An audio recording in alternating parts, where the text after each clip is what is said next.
Les petits oiseaux, les hirondelles, chaque matin, ils se lèvent le matin, ils se tiennent sur les arbres à percher.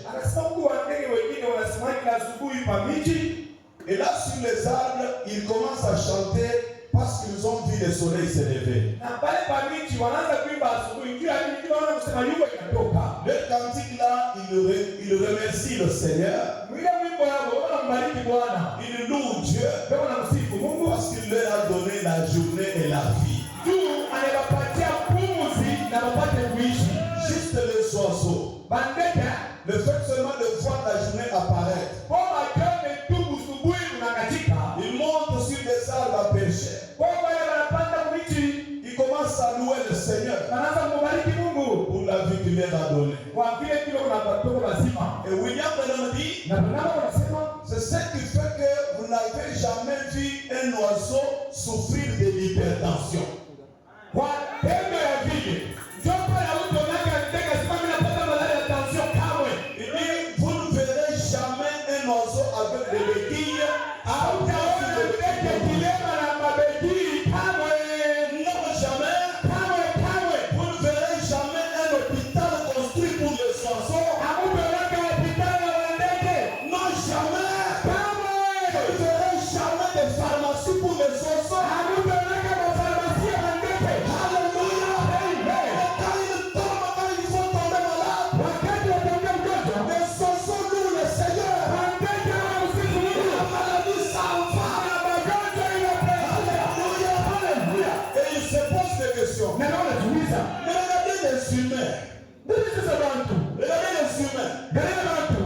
Ils souffrent de maladies.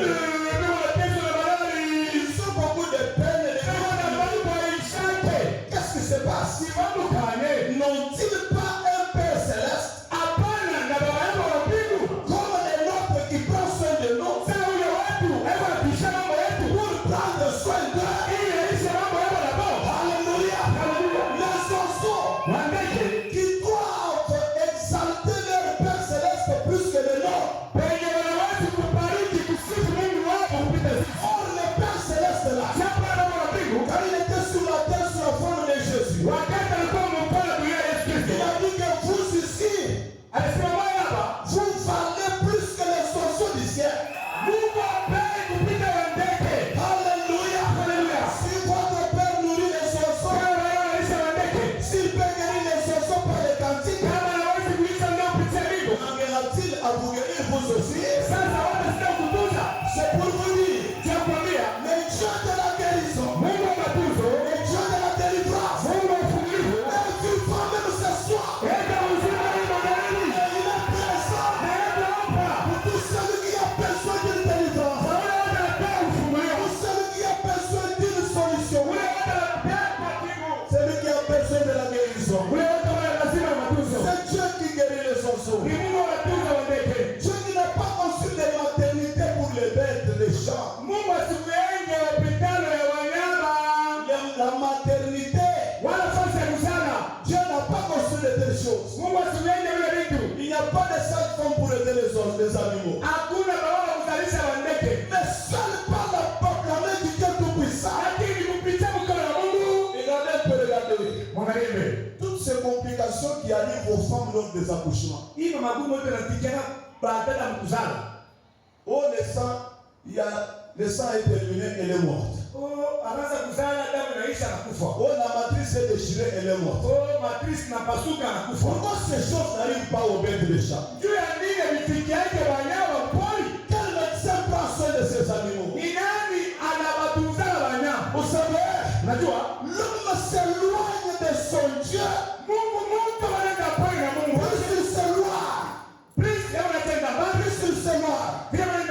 Plus les difficultés abordent. Et il commence à penser que Dieu n'existe pas. Mais je vous informe ce soir, il y a un Dieu ici qui attend vos problèmes. Il attend, disposé à les résoudre, disposé à y apporter solution. Est-ce que vous dites amen? Veuillez vous lever pour honorer la lecture de la parole. tusome neno. Je suis dans Ésaïe 61. Ésaïe 61, versets 1er et 2. La Bible dit: L'Esprit du Seigneur, l'Éternel est sur moi. Car l'Éternel m'a oint pour porter de bonnes nouvelles aux malheureux. Il m'a envoyé pour guérir ceux qui ont le cœur brisé. Si vous avez un cœur brisé ce soir, comprenez qu'il y a quelqu'un qui est envoyé pour guérir votre cœur brisé. Et dites-vous vous-même déjà, je ne sortirai pas de cette maison avec le même problème. Il m'a envoyé pour guérir ceux qui ont le cœur brisé. Pour proclamer aux captifs la liberté. Et aux prisonniers la délivrance. Pour publier une année de grâce de l'Éternel. Pour un jour de vengeance de notre Dieu. Et pour consoler tous les affligés. Amen. J'ajoute Matthieu chapitre 11 verset 28. Venez à moi, vous tous qui êtes fatigués et chargés. Et je vous donnerai le repos. Et le Seigneur ajoute la bénédiction à la lecture de sa parole.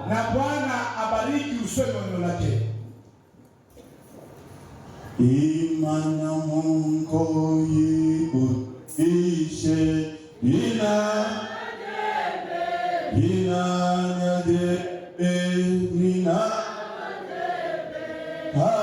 Hallelujah.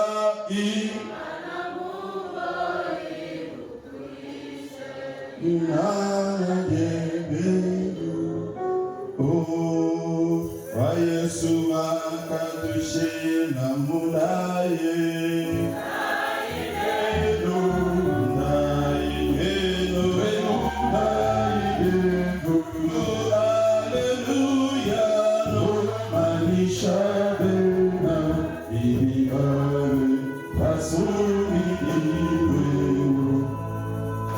Merci Père. Accepte de prendre le contrôle maintenant. Et chaque esprit soit sous de lui jusqu'à la fin. Du Père, au nom du Seigneur Jésus-Christ. Amen.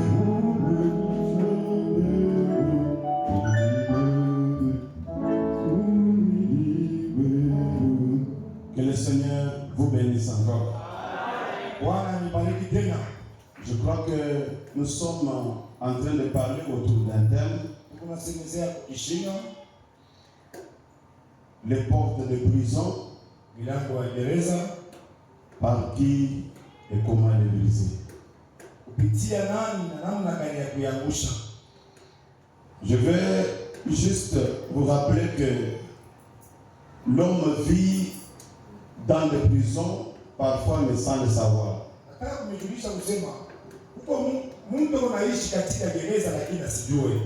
Parce que la vie de l'homme sur la terre, Dieu qui avait posé, fondé, créé la vie de l'homme, n'avait pas voulu que l'homme soit un esclave. Dieu l'a créé juste comme un maïs que l'on plante dans le champ. Ce maïs qui a été créé, qui a été ensemencé, doit croître, grandir et arriver à la maturation. Et là, à la maturation, il doit reproduire la même semence qui était tombée sous sol. Et que cette semence soit au multiple, au centuple. Mais regardez qu'à un certain moment, ensemble avec moi, vous avez déjà Vous êtes peut-être passé dans un champ de maïs et vous trouvez que le maïs planté le même jour dans le champ, vous trouverez que les autres ont cru rapidement. Ils ont gardé leur couleur verte normalement et ils croissent sans difficulté. Mais dans le même champ là, vous trouvez que d'autres maïs sont là qui n'ont pas la couleur normale. Vous verrez certains maïs jaunis. Vous verrez certains d'autres qui ne grandissent pas à la même vitesse que les autres. D'autres sont déjà à cette dimension. L'autre reste au bas de l'échelle. Dans le même champ, planté le même jour, bénéficiant de la même pluie, bénéficiant de la même fertilité, bénéficiant de la même quantité de rayons solaires. Mais les autres grandissent rapidement et les autres ne grandissent pas. Pourquoi ça se passe comme ça? Dans le même champ, l'autre croissent rapidement, l'autre progresse, l'autre ne progresse pas. Est-ce que vous êtes avec moi? Dans un même champ, dans la même vie, là où les gens vivent de la même manière, ils marchent sur la même terre, ils ont les mêmes soleils sur la terre, il y a le même ciel sur la terre, parlent des langues que les hommes parlent sur la terre, ils font des activités que les autres font sur la terre, les autres progressent, les autres ne progressent pas. Qu'est-ce qui se passe? Il y a quelque chose qui ne va pas quelque part. Alléluia. S'il y a quelque chose qui ne va pas, raison pour laquelle les maïs ne croient pas. Ainsi en est-il de la vie de certaines personnes. Depuis qu'ils sont nés sur la terre, plus rien n'a marché dans leur vie. Plus rien n'avance sur leur chemin. Il semble que même leurs prières ne sont pas exaucées. Alléluia. Oh, les dieux qui exaucent les uns, et le même Dieu qui peut les exaucer aussi. Qu'est-ce qui empêche leur exaucement? Il doit y avoir quelque chose. Cette chose-là, ça s'appelle la prison. Cette chose s'appelle la prison. Ce soir ici, vous n'êtes pas venus ici pour rester dans la même prison. Dans ces 3 jours, ce sont des occasions qui vous sont données pour pouvoir sortir de ces prisons. Le Dieu du ciel reste le même pour tout le monde. Sa parole est la même pour tout le monde. Dieu donne au prophète le même pour tout le monde. Sa puissance reste la même pour tout le monde. Comment les autres en bénéficient? Les autres en bénéficient pas. Il y a quelque chose qui ne va pas. Ce soir ici, vous êtes ici pour sortir de cette chose. Le prophète Branham raconte l'histoire d'un aigle qui était enfermé dans une cage.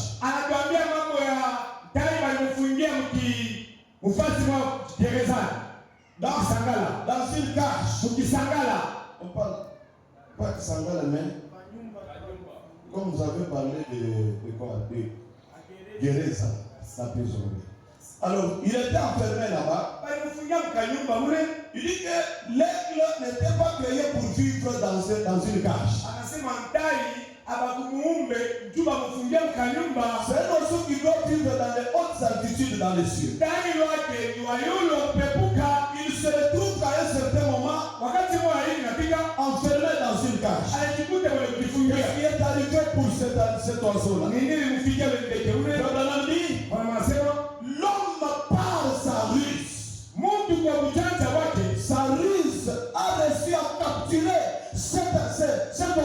pour l'amener esclave dans un lieu qui ne lui convient pas. Na mjanja wake mlifika ambapo ndai awaje Mwingereza pafasi mstahili. Il dit j'ai vu cela, c'était un spectacle pitoyable. Anasema wakati niliona ile vilinyuma kumoyo. Ce grand oiseau du ciel avait été capturé et pris dans un filet par quelqu'un. Huyu ndege walimpamba mtego na anamwaga mkanyuma kwa Il kifungo. avait été jeté dans une cage. Na wanamtupa kwa kifungo. Il dit le pauvre ami se sentait tellement dépaysé qu'il s'élançait de toutes ses forces contre ses barreaux. Na anasema ule ndege ashukusambiri mustarehe. Tuanza kupiga mule mapuma mule. Parce que entre lui et sa liberté, katikati yake na watu wake, il y avait quelque chose qui l'empêchait à franchir sa liberté. Kulikuwa majaribu tuanze kumruhusu akwe mule. Des barreaux qui étaient mis là-bas. Ilikuwa ni vile vifungo waliweka mule. Des barres de fer. Ile puma On avait enfermé là-dedans. palimfungia mule ndani. Pour la sortie, Alipenda kutoka. trouvait que ces barreaux devaient l'empêcher. Ilikuwa hivi pia ilikuwa namzuisha. Et il dit, Anasema il s'est lancé de toutes ses forces. pika mule ndani. Il a heurté contre ces barreaux au point que toutes les plumes étaient arrachées de ses ailes. Angelipika na maneno yote chini. Il avait la tête et la face tout meurtrie qui saignait. Na sura yake na mwili wake damu fasi yote. Il voulait se libérer. Alipenda kuwa huru. Quelque chose lui a empêché. Kulikuwa kitu kilikuwa Il voulait avancer. alipenda kuendelea. Quelque chose lui bloquait. Kulikuwa kitu kilikuwa mfunga. Comme il y en a ici Leo hapa qui veulent avancer dans n'importe quel domaine. Petro anapenda kuendelea mambo fulani. Il pose un pas. Banaanza Et une fois que le pas est imposé, na wanaona msimu wanaanza mzuri. pour marquer le deuxième pas, Tuya endelee sasa. les choses se bouleversent et ça tombe. Mambo yanakuwa mpana Il vinaanguka. rentre par derrière. Anarudia tena. Au point que si l'on a progressé, avancer, forcer, Na wakati tunataka kuendelea il peut même risquer sa mort. na anaweza hata kuchukua kufa. Alléluia. Amen. Ce qui veut dire que Kusema entre lui et sa liberté, katikati yake na uhuru wake il y a des barreaux de fer. kuko magereza ya vyuma. Il est dans une prison. Eko mgereza. Et le prophète dit, Na Biblia inasema sema je le voyais qui reculait, qui faisait un recul avec toute fierté. tulikuwa naona anarudia. Et de toutes ses forces, il s'est lancé contre les barreaux. Na anakuya mbio na kulipomoa na vyuma. Pour se retrouver juste renvoyé encore au sol. Na akilipomoa sasa toka pia anamrudisha na nguka Il tena. essaie de sortir, il est renvoyé au sol. Anapima kutoka anamrudisha. Oh mon Dieu, que c'était triste à voir. Oh Mungu wangu, ilikuwa mambo mbaya kuona. Ça faisait très mal. Ilikuwa nauma. Paragraphe 12 il dit, 12 anasema et pendant qu'il était étendu na là, wakati alikuwa pale regardant au ciel où il devait voler, kuangalia kumbingu alipaswa kuepuka, il dit, sema il n'était pas créé pour être là-bas. daya sikumbiwe ndio kwa Mgereza. L'homme par sa ruse. Anasema mtu kwa kujanja kwake, Il y a une ruse quelque part kwa kujanja fasi fulani qui avait enfermé cet oiseau dans une cage pour toute sa vie. yenye ilimfikisha huyu mtari akuwa Mgereza maisha yake yote. Si les choses n'avancent pas, Kama mambo yaendekane, c'est qu'il y a une ruse quelque part. unasema kwa kujanja fasi fulani, Ils ont simplement bloqué unajikuta unafungwa pour nous enfoncer dans une prison. na kuweka Mgereza. Alléluia. Haleluya. Et c'est cette ruse-là. Na ile ujanja ule Les yeux physiques ne savent pas voir. na macho ya Mungu haiwezi kuona. Oh là là. Oh my. Cette ruse-là, Ule ujanja même ces ballons de fer-là, hata Mgereza tu. les yeux physiques ne savent pas voir cela. Macho ya Mungu haiwezi kuona. Il peut commencer à se poser des questions. Hawezi kuanza kujiuliza, Mais pourquoi ma vie ne change pas? sio ni maisha yangu mpaka hivi ibadilike? Pourquoi ma vie n'avance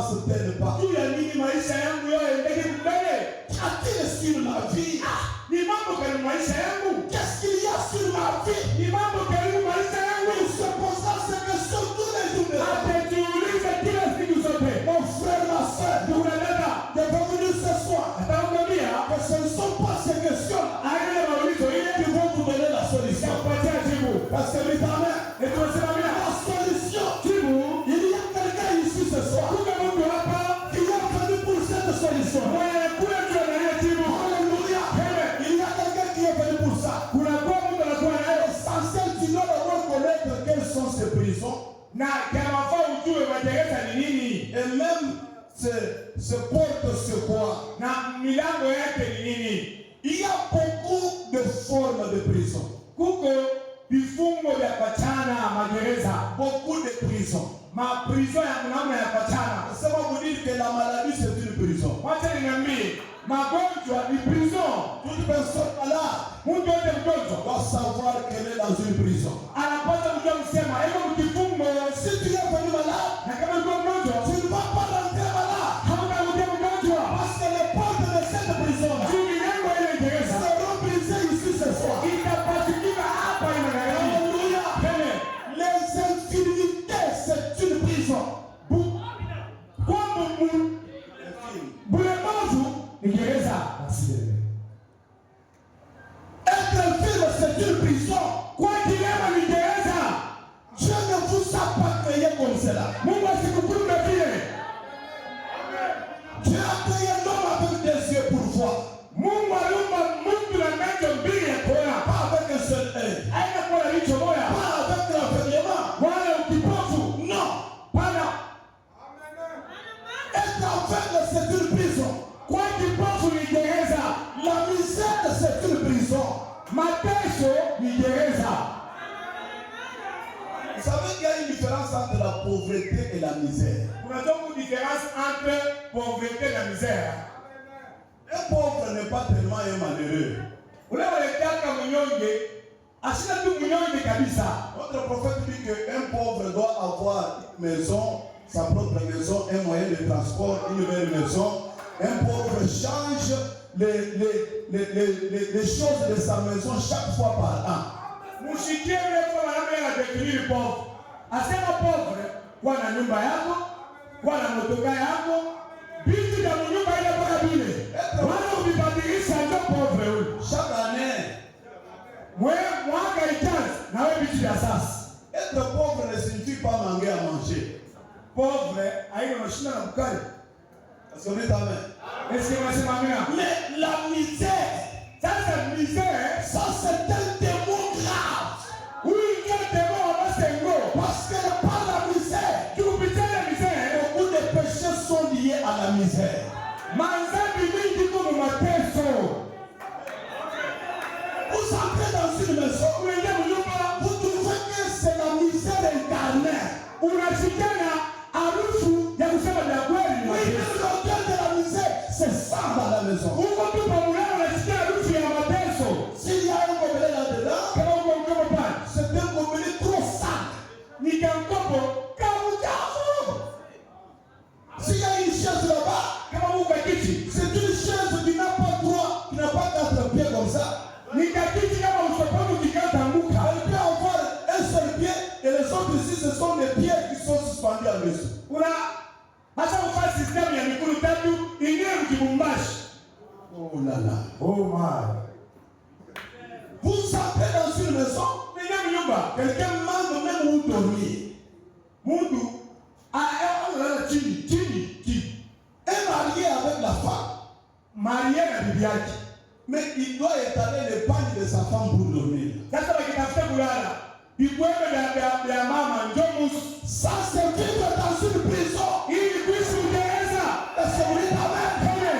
Et cette prison-là Na Uingereza ile doit être brisée. wanapaswa kuitunza. Alléluia. Amen. L'alcoolisme, c'est une prison. Kulewa kunywa pombe ni gereza. Il ne peut pas s'en passer, cet homme, cette femme. Ule mtu kama kumea kabondo. Il se sent collé, lié à ça. Yeye yake ni kulewa. Il essaie de s'en sortir. Anapokuacha Il sent qu'il y a des paroles de fer qui l'empêchent de sortir. anashinda kusema lake wa Uingereza. Mais ce soir ici, Hata hivi na hivi. il y a quelqu'un ici Kwa mtu hapa qui peut délivrer l'homme de l'alcoolisme. anaweza kufungua kwa pombe. Un alcoolique ne garde rien dans sa maison. Munazi, mnyumba ya kale kitu. Il vend même des choses intimes Anaujisha na bila ujisha tu akunwe. pour boire. Juu apige fe. Ça, c'est une prison de l'enfer. Hii ni gereza. Vous devez être délivré de cela. Munapasha kufunguliwa na ile. Alléluia. Amen. La prostitution, c'est une prison. Usharati ni gereza. C'est une prison. Ni gereza.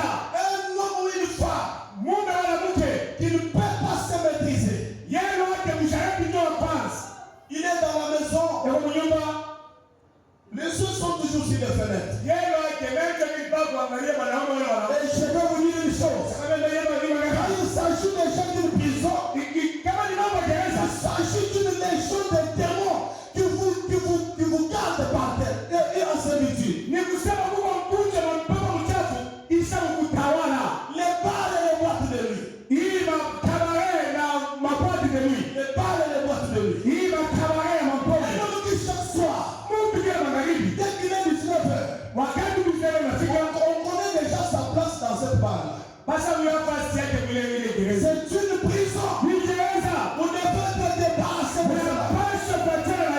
Le fétichisme, c'est une prison. Un féticheur qui est tué. Esclave du diable. Esclave du diable. Esclave du diable. Tu travailles pour un travail qui n'a pas de salaire. Tu penses que tu as du succès. Mais jamais le fétiche ne donne du succès. Tout ce que tu reçois comme succès là, il y a quelque chose que tu dois donner. Il y a quelque chose que tu dois donner. Si tu ne peux pas donner tes parents, tu vas donner ta femme. Si tu ne peux pas donner la femme, tu vas sacrifier les enfants. Mais à la procréation, il y a du sang à donner. Tu es esclave. À la fin de cela, il n'y a pas de salaire. Tu dois être débarrassé, délivré de ce fétiche-là. Les enfantements, c'est une prison. Tu es dans un bon mariage.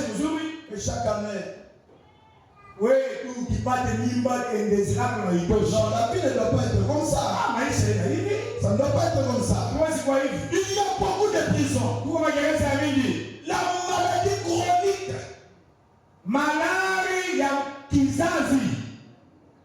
Je parle d'abord de chronique. Parce que il y a kizazi. Le kizazi, c'est héréditaire.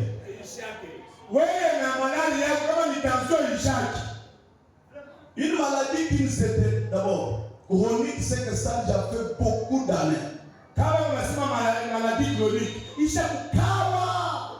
Pourquoi ça ne quitte pas? Tu es dans une prison. Tu dois sortir de cette prison. Par toi seul, tu ne pourras pas. Mais il y a quelqu'un ici qui va briser les portes de prison. De sortir. C'est amen. Des maladies incurables. C'est une maladie. Ça n'a pas de traitement. Vous pensez de ce quoi? C'est une prison dans laquelle vous êtes enfermé. Il y a même de ces maladies-là dont on recherche par la science et on ne les trouve pas. On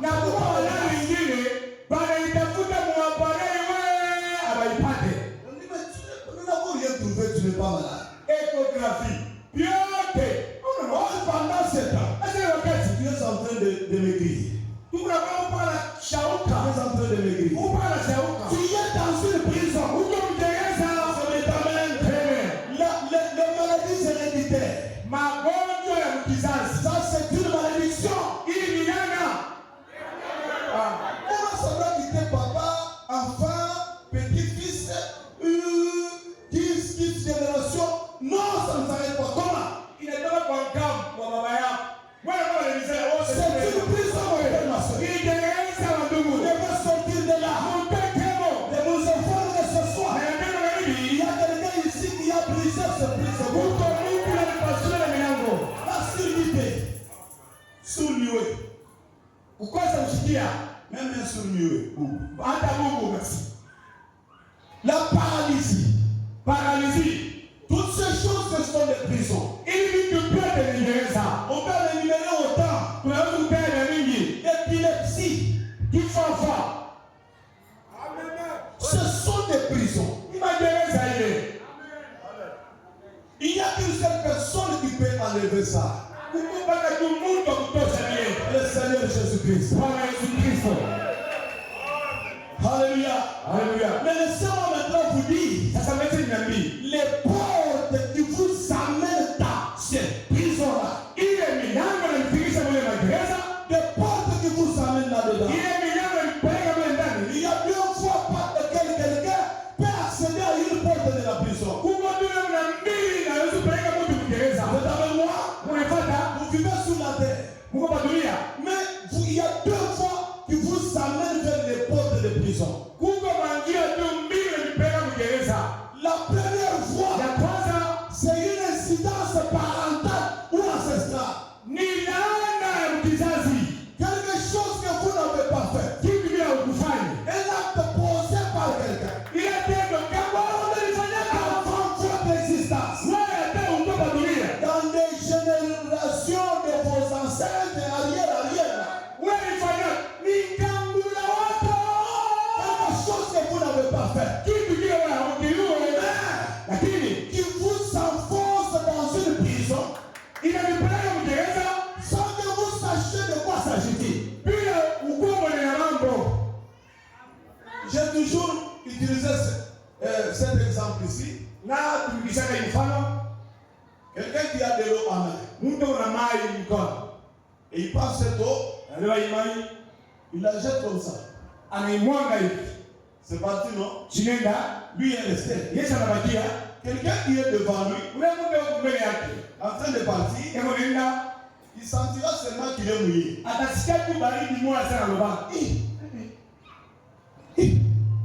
Qui m'a mouillé? Qui m'a mouillé? Il peut se retourner, voir la personne. Pourquoi il peut se retourner et ne pas voir quelqu'un? Alléluia.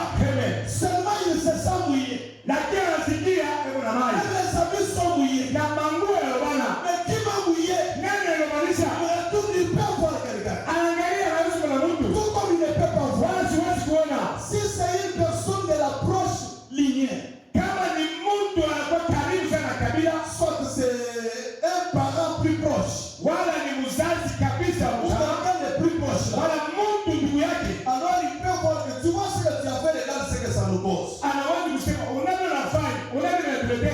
Mais si c'est dans des générations avant même que ses arrière-parents ne soient nés,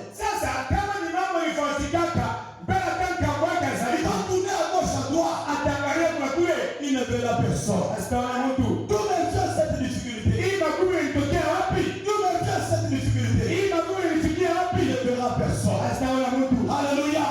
Il va se poser des questions. Et il n'aura même pas de réponse. Regardez. Vous pouvez trouver dans une famille, toute la famille, personne ne peut avoir un diplôme d'État. Toute la famille. Toute la famille. Aucune des femmes de cette famille-là ne reste au mariage. Et toutes les femmes ne partent que sur un deuxième ou un troisième mariage.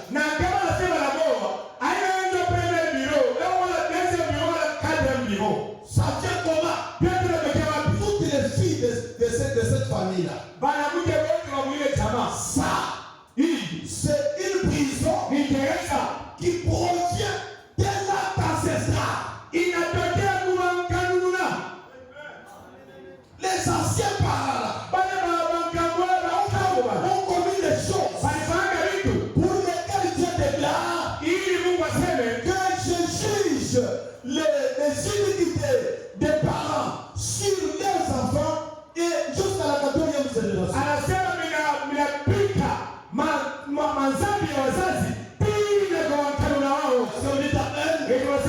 La Bible dit, nos pères ont mangé des raisins verts. Ce ne sont pas nous qui avons mangé, mais les dents qui sont agressées. Les dents. Qui ont eu la glace. Non, les dents qui ont été agacées, ce sont les dents des enfants. Oh, les enfants n'ont pas mangé de manguiers verts.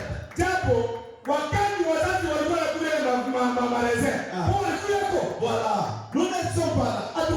Nous n'avons pas mangé. Mais seulement, ce sont nos dents qui sont agacées. Je n'ai rien fait dans ma vie. Tu peux même t'examiner. Tu peux même aller à la maison. Dis-moi, Seigneur, regarde-moi. Je n'ai rien fait, je suis innocent. Regarde-moi.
jusqu'à ce que vous rencontriez cet homme. Et je vous apporte ce soir. Alléluia. Vous rencontrez cet homme. Et je vous parle ce soir. Quand il brise la porte de cette prison-là. Alléluia. Il y a des choses à faire. C'est votre debout. Marche. Alléluia. C'est votre debout.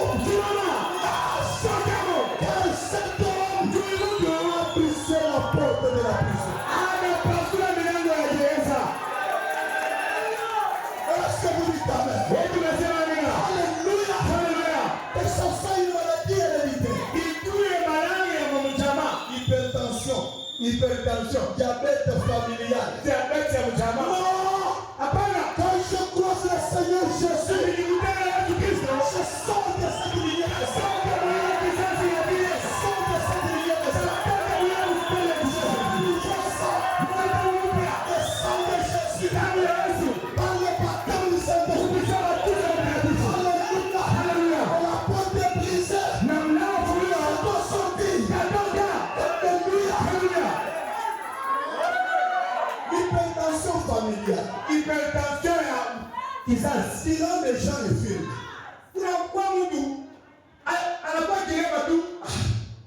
Qu'est-ce que je fais?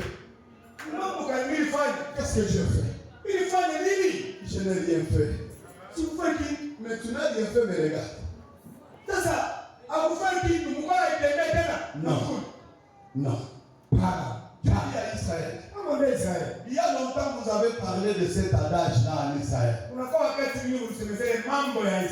pères ont mangé des raisins verts. Et ce sont les dents des enfants qui sont agacés. Il dit leur ancien. Alléluia. On vous ne dirait jamais ce prophète en Israël.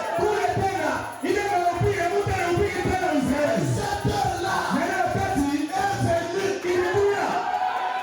Cette heure-là est venue.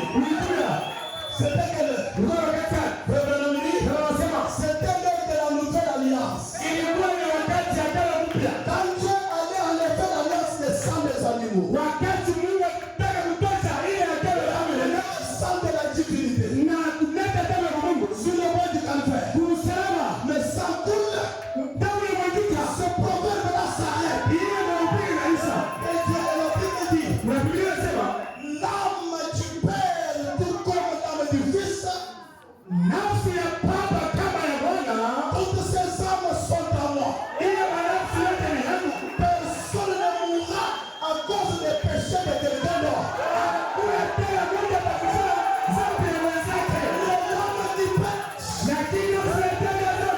du Père. Elle seule mourra pour ses péchés. C'est pourquoi ce soir, au nom du Seigneur Jésus, toute malédiction qui est sur vous, à cause des parents, alléluia, toute prison qui vous enferme, à cause des parents, cette prison-là, je brise la porte de ce soir.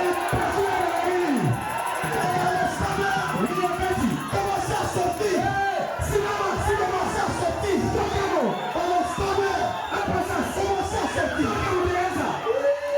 Oh my God. Gloire au Seigneur.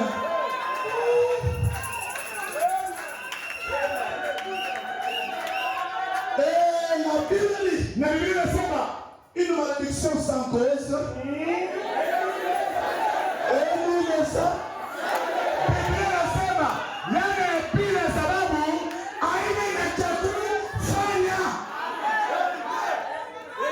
Si dans ta famille on ne recevait pas le diplôme, tu seras le premier à le recevoir. Si dans cette famille-là, les gens ne pouvaient pas avoir de l'argent, le plus gros montant pour l'homme le plus venu de cette famille-là, c'est 100 000 francs.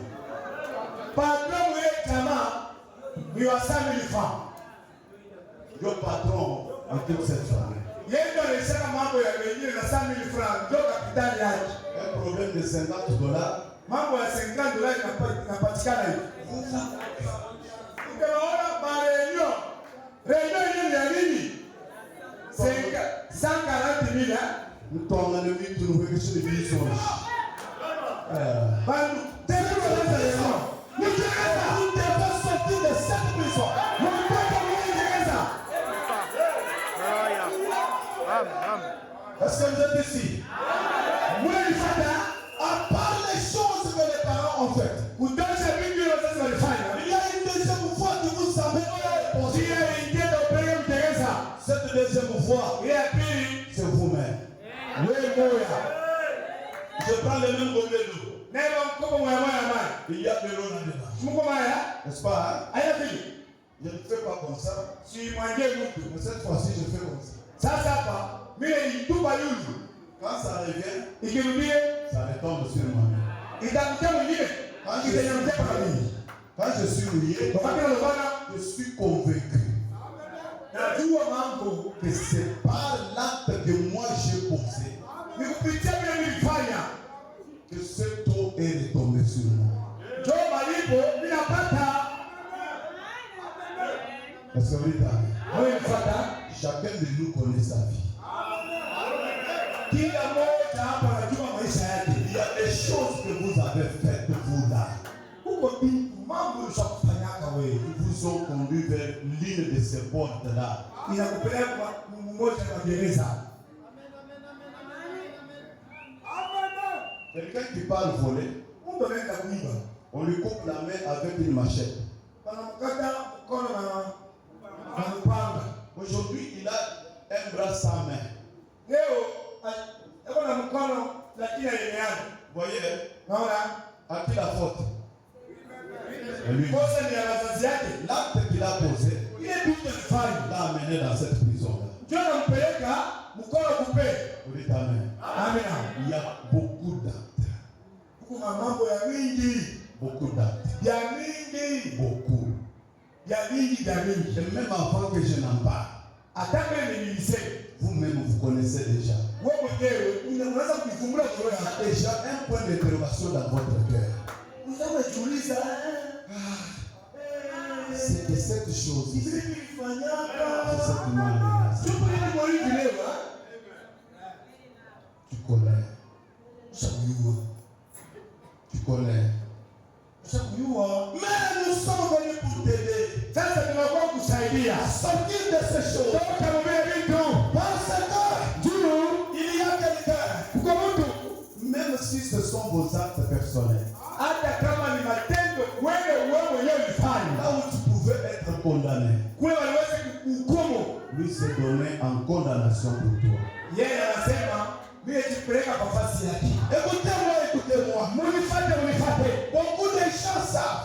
Bado wengine wanajua. Si vous prenez Lévitique 18, ukiona Walawi 18, depuis le verset 1er, kuanzia ya kwanza. Beaucoup de choses. Vitu vya mingi. Beaucoup. Vya mingi. Des incestes. Kutembea mwana bibi. Merci. Bibi. Familiaux. Là, c'est Lévitique 18, commencez par le verset 1er. Lévitique 18, troisième le kwanza. Laissez-moi lire même deux versets. Hein? Unaweza kusoma hata Biblia. Ok, deux versets seulement. Hata Biblia. Pour qu'on en ait une idée. Ili tupate kuelewa vizuri. Je ne traîne pas, nous allons terminer maintenant. Sikawe tutamaliza kwa sasa.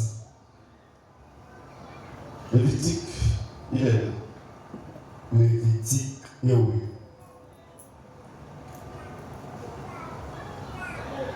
Ok. Il dit, C'est bon. l'Éternel parla à Moïse et dit, Wa milele akazungumza na Musa na akasema, parle aux enfants d'Israël ambia wana wa Israeli et tu leur diras, na utawaambia, je suis l'Éternel votre Dieu. nikuwa mbele ya Mungu wenu. Vous ne ferez point ce qui se fait dans le pays d'Égypte où vous avez habité. Hawezi kufanya matendo ya Misri mule muliishi. Et vous ne ferez point ce qui se fait dans le pays de Canaan où je vous mène. Vous ne suivrez point leur usage. Leur usage, leurs habitudes. Ne les suivez pas. Verset 4 dit. Parlons rapidement. Verset 6. Nul de vous ne s'approchera de sa parente. Hakuna damu mmoja wenu atakaribia ndugu yake kutokea pour découvrir sa nudité. Ili atembee usharati. Je suis l'Éternel. Niko milele. Tu ne découvriras pas la nudité de ton père. Hauwezi kuona mwili wa baba yako ni la nudité de ta mère. Mwili wa mama yako. Ici découvrir c'est-à-dire coucher. Hapa kujua kusema unashirikika na baba yako wala na mama yako. Ces choses-là, allez-y dans la profondeur. Il y en a beaucoup. C'est ici. Vous savez ce que vous avez fait. Mon beau-frère, mon père, mon paternel. Votre vie à vous seul. Ça conduit dans une prison. Est-ce que vous dites amen? Le vol. Prenez Zacharie chapitre 5. La Bible dit, Dieu a laissé un rouleau dans les cieux. Ce rouleau est en train de tourner. Il cherche où il peut entrer. Ce rouleau c'est quoi? Zacharie dit, Seigneur, je ne connais pas. Il dit, c'est la malédiction de l'Éternel envoyée dans la maison d'un voleur. Quand ça va entrer dans sa maison, ça va détruire et la pierre, et le bois. Donc il n'y aura plus rien dans sa maison. Il n'aura pas une éternelle lumière. Tout ce qu'il aura dans sa maison passera. Certaines misères sont les fruits de vol. Que vous avez fait quelque part. Que vous êtes dans la prison de la misère. Et la Bible dit, la Proverbe 26, il dit, on ne peut pas justifier un voleur qui a volé pour assouplir sa faim. Parce qu'il a faim. C'est pourquoi j'ai volé. On ne peut pas justifier. Votre vie à vous-même vous a enfoncé dans ces choses. Est-ce que vous dites amen?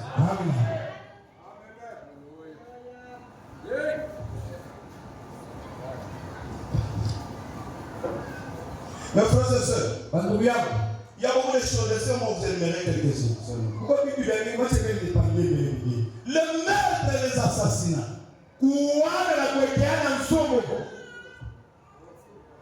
Toi, meurtre. Meurtrier, papa. Toi, meurtrier. Et toi, assassin. Tu diras, non, moi, je vais assassiner Dieu. Vous savez, quand vous avortez un bébé, c'est une fille que vous avez rompue. Que ce soit dans votre foyer, vous êtes entendu, papa et maman, pour protéger le bébé qui est sur les jambes, les genoux, vous êtes meurtrier et assassin.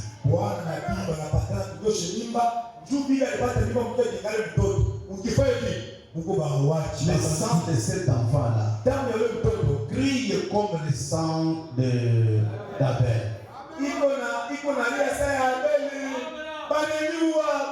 Le sang d'Abel accusait chaque jour Caïn. Et ce sang-là vous accuse chaque jour. Tu en as fait une fois. Tu en as fait une fois. Tu en as fait deux fois. 3 fois, c'est devenu l'habitude. À l'école où tu étais, qui a fait ces choses-là? Ce sang-là crie contre toi.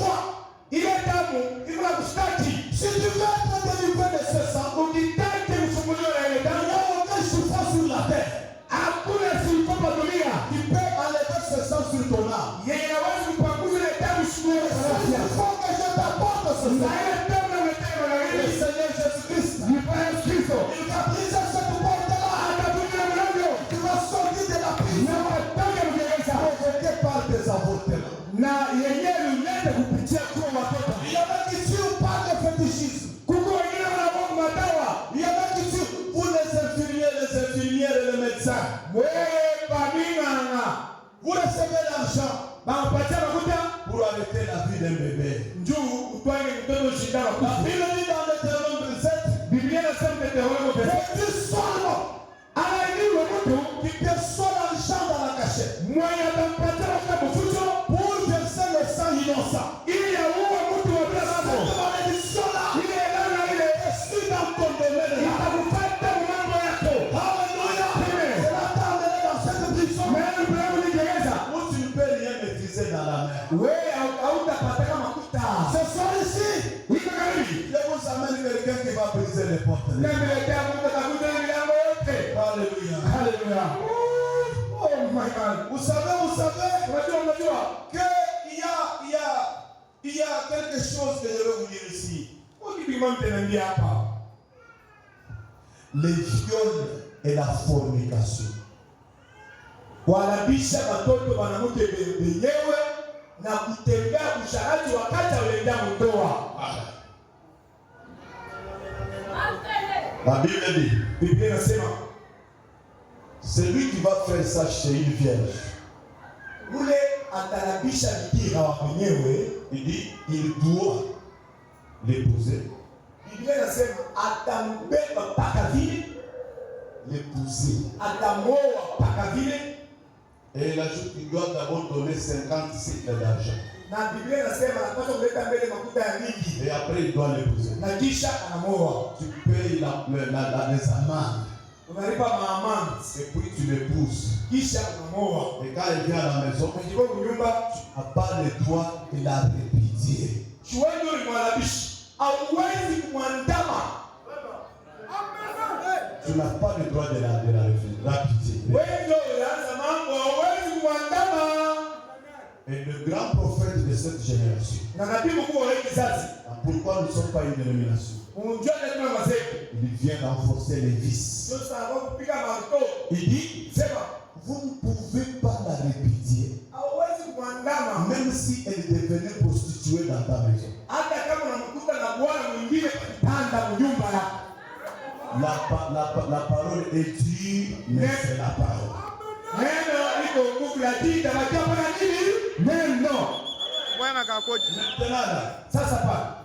tu es abîmé. Maintenant, tu es calme. Elle souffre là-bas pour son mariage. Elle souffre. Et toi, tu es calme. Et tu viens t'acheter. Seigneur, bénis-moi. Tu es dans la prison, tu ne sortiras pas. Par toi seul, tu ne pourras pas. Toi aussi là. Honore ton père et ta mère. Ta vie de mariage doit honorer les parents. Avant d'y entrer, tu dois leur donner quand même cette petite chèvre et ce petit pagne-là.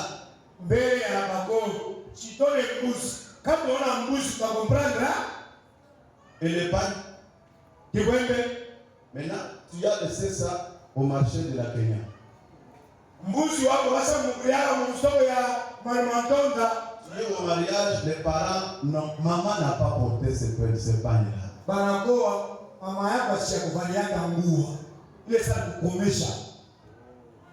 Pas kukukomesha.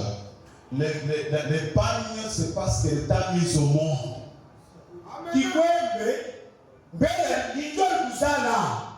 C'est comme tu dois la couvrir. C'est très profond. Est-ce que vous comprenez? C'est comme si tu l'as vu. Tu as vu son corps quand il t'a mis au monde. Tu dois la couvrir. Toi, tu es parti de cela au marché de la Kenya. Quand elle dit, ma fille, qu'est-ce que tu m'as fait? Toi, tu entends ces paroles-là simples et légères. Aujourd'hui, tu es devant l'autel, Seigneur. Seigneur Jésus. Et toi qui as fait ça, quand cette maman regrette, Tu es là, tu dis, je suis diacre de l'église, le Seigneur doit le bénir, je lui sais. Rendre un service en dehors de ça.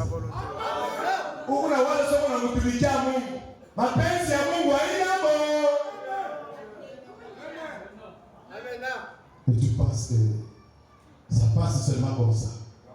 Cette prison a sa raison d'être. Il est derrière ça.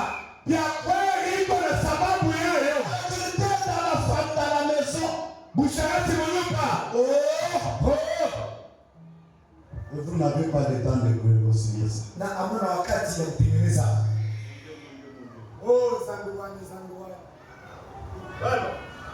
Regardez.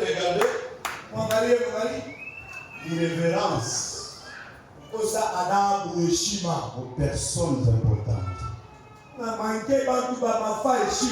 Comment toi tu peux taper ton père? Comment tu peux taper ta maman?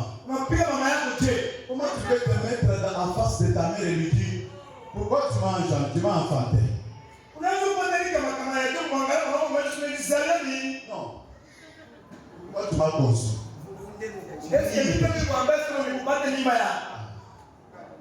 Et tu regardes papa, tu dis pourquoi tu m'as engendré? La Bible dit que cet enfant soit maudit. Vous devez respecter même les beaux-parents. Les jeunes gens, surtout vous les hommes, vous devez du respect là-bas. Et si le fétiche lui a ordonné de prendre sa belle-mère. Il l'a fait. Et nous va féticher. Le fétiche lui a dit de coucher avec le cadavre d'une vieillard enterrée. Il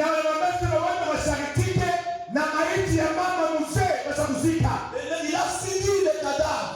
On a enterré, il a déterré. Pour les gens qui laissaient couler de liquide. Et je lui dis, tu as fait ça? Il dit, oui, je l'ai fait. Il a quoi lui? De où est l'argent? Il n'en avait pas. Alléluia! Qui vous sortira de ce genre de prison? Ce n'est pas ce Dieu que je vous amène ce soir. Il y a une seule personne qui sort de ces prisons. Alléluia! Il y a une personne qui sort de ces prisons. Il s'appelle le Seigneur Jésus. Parce que vous êtes avec moi. Il appelle le Seigneur Jésus.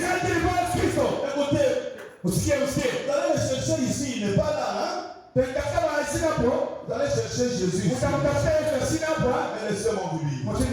Dans l'Ancien Testament, cette puissance de la délivrance, Dieu l'avait placé sur un serpent de l'air.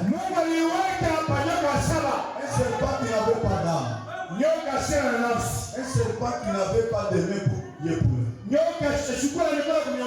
ne pouvait pas vous demander si vous avez la foi ou pas. Son problème, il se tenait seulement là. Et on lui regardait, les gens étaient guéris. On me dit, Dieu n'avait pas trouvé peut-être une personne sur qui placer sa confiance pour mettre cette puissance.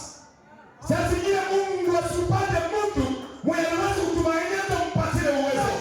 ça sur un état, on était guéri par cela. Avant que Jésus vienne, il a mis la même puissance dans une piscine. La piscine n'avait pas de main pour prier. Elle ne peut pas demander à quelqu'un si tu as la foi. Le problème, je dois seulement Amen. Quand Jésus est venu, il a incarné cette puissance. Dans Matthieu 10, il y a celui-ci. Allez-y, faites de lui là. C'est le malade. Délivrez ces gens. Ils sont partis. Au nom de Jésus.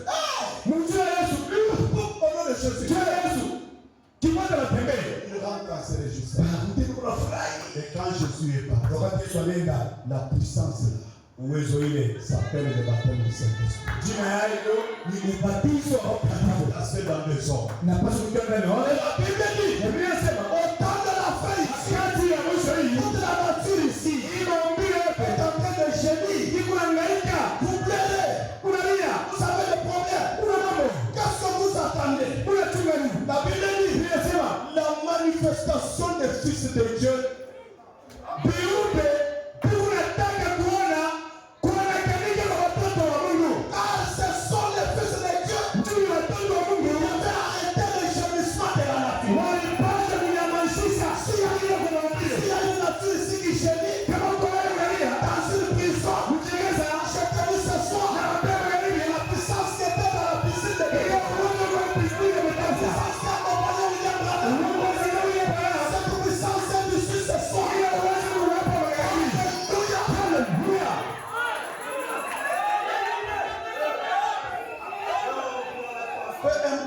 ce que vous avez comme prison. Maintenant même, moi là, ça va disparaître. Mais j'aimerais d'abord demander, celui qui a entendu toutes ces choses et qui sent qu'il est coupable de ça. Avant que nous puissions prier pour les malades,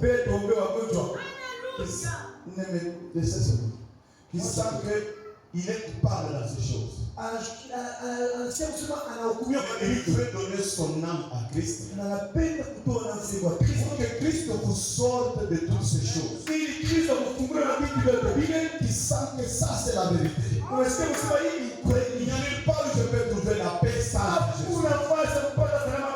Si vous êtes là, vous sentez que vous êtes convaincu. Mais comment il fait la tête? C'est lui qui sent qu'il est convaincu, concerné. Il peut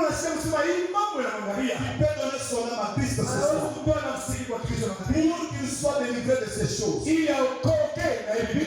tu es là, est-ce que tu peux lever ta main? Oh mon Dieu, ma soeur vient. Ma soeur vient.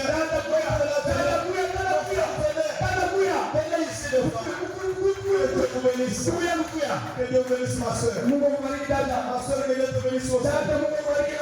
Ma soeur, que Dieu te bénisse. Qui d'autre parmi les frères? Ma soeur, où es-tu? Venez ici. Oh mon Dieu. Oh mon Dieu. Oh mon Dieu. Oh mon Dieu. Oh mon Dieu. Y a-t-il quelqu'un d'autre? Merci ma soeur. Oh mon Dieu. Y a-t-il quelqu'un qui se sent coupable en ça? Qui sent qu'il peut venir ici pour être baptisé au nom de Jésus?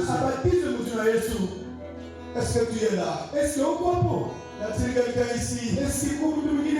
Dieu parle à ton âme là, tu comprends? C'est qui? Si tu comprends que Dieu parle dans ton âme, lève-toi, viens. Lève-toi seulement. Tu es où? Oh maman, que Dieu te bénisse. Qui d'autre qui reste là?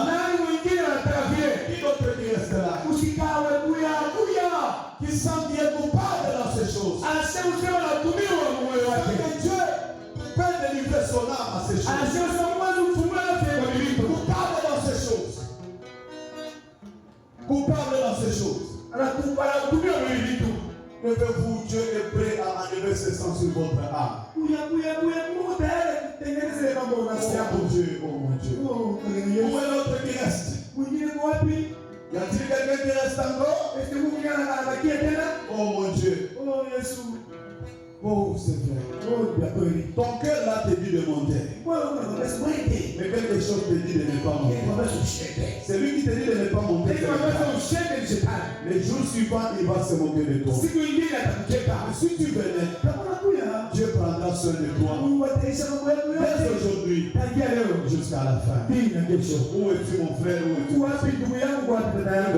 est-ce que tu es caché? Lève-toi mon frère, lève-toi ma soeur. Dernier appel. Wito wa mwisho. Dernier appel. Wito wa mwisho. Où es-tu, mon frère? Ndugu yangu wapi?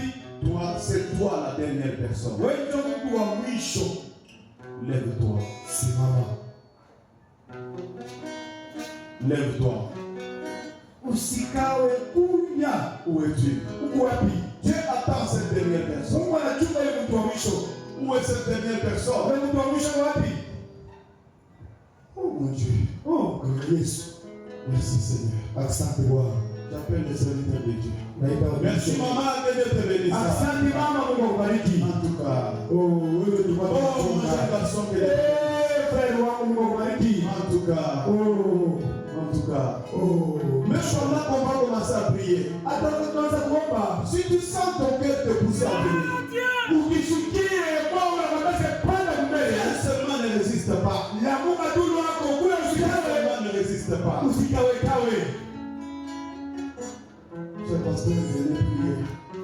Wapenda wachungaji mkoombe. Pendant que les malades se préparent.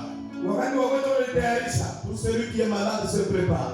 Ule wote kwa mgonjwa wanatayarisha. Pour une situation difficile, compliquée. Kwa mambo ya nguvu mbaya. Pour une prison pour laquelle vous êtes reconnaissant. Wala gereza yenye najua. Commencez à prier, cher pasteur. Consacrez ces âmes dans les mains du Seigneur. Pour toute personne qui sent qu'il peut venir donner son âme à Christ. Et celui qui est malade se prépare pour venir. Oh, vraiment. Oh, Jésus.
Je vous en supplie. Allez-y au fond là-bas, on récupère quand même vos noms, s'il vous plaît.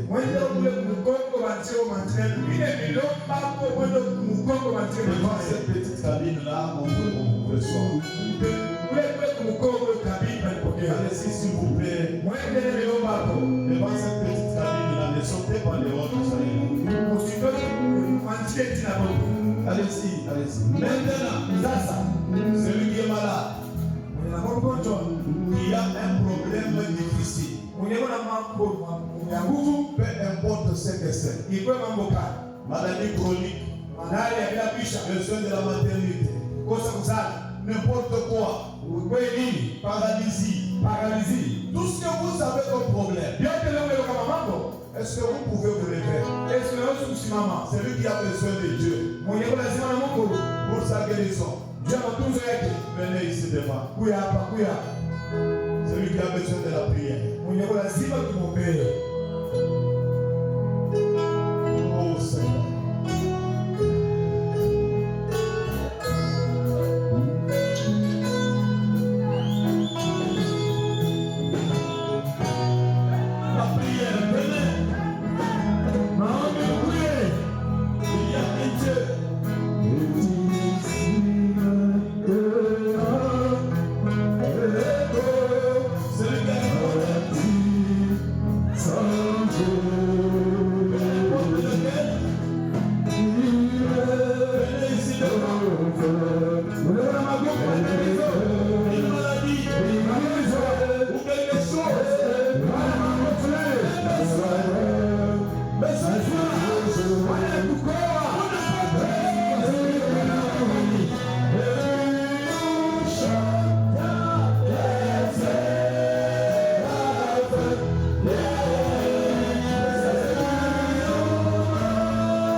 Il guérit sur place.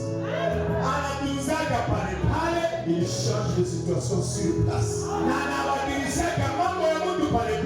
J'aimerais savoir quelqu'un qui est venu étant malade. Mais pendant que nous avons prié, et qui sent que Dieu l'a guéri complètement.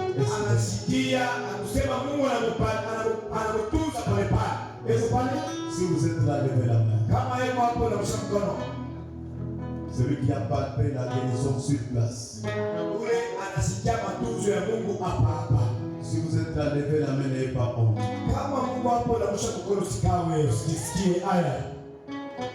Ok, Dieu soit loué. Maman, est-ce que tu peux dire quelque chose?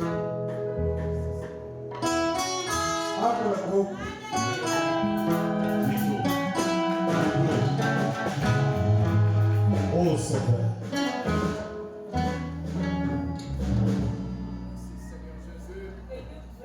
Amen.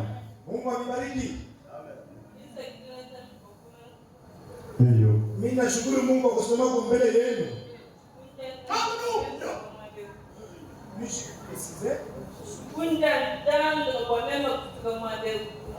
Je ne m'attendais pas que j'allais arriver ici. Wakati nilikuwa kunyumba, unaweza kusikia tumbo inaanza kunyonga sana. Sikusikia hata namna kuja hapa. Nilimwambia Bwana Mungu nikakamishe tu nifika pale. Kama nikupale nitakujua. Wakati wanaanza kuhubiri hapa, bila nisikia kwa vitu yote inaisha. Ndio kwa maana nisimama mbele yenu. Mungu anibariki.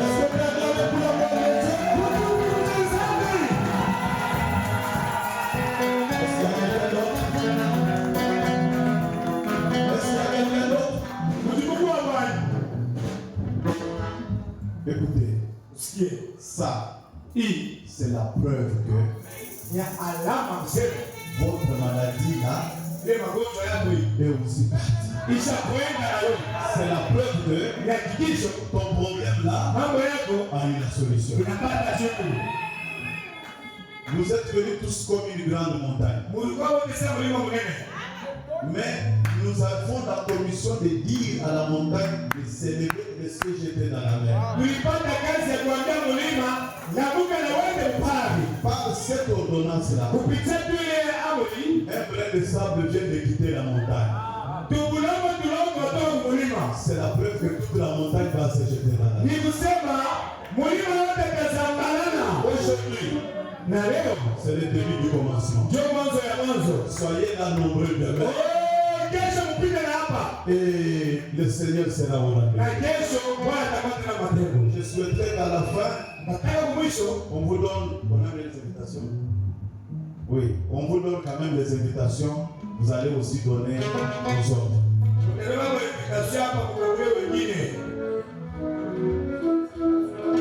Oui, je souhaite que donner quand même ces invitations-là à ceux qui n'ont pas encore pris le message de William.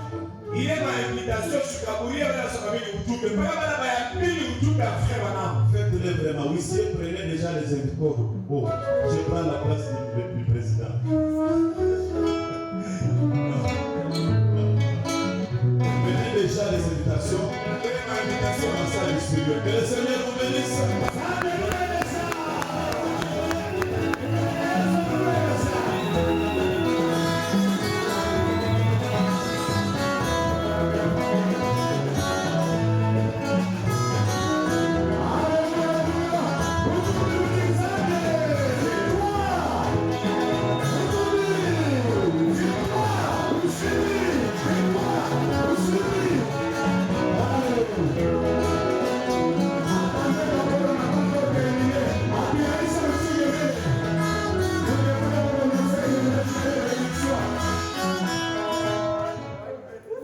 Entendez quand même lorsqu'on parle que les gens puissent écouter. Nous devons prononcer une bénédiction Atuyaisha ushende mbele.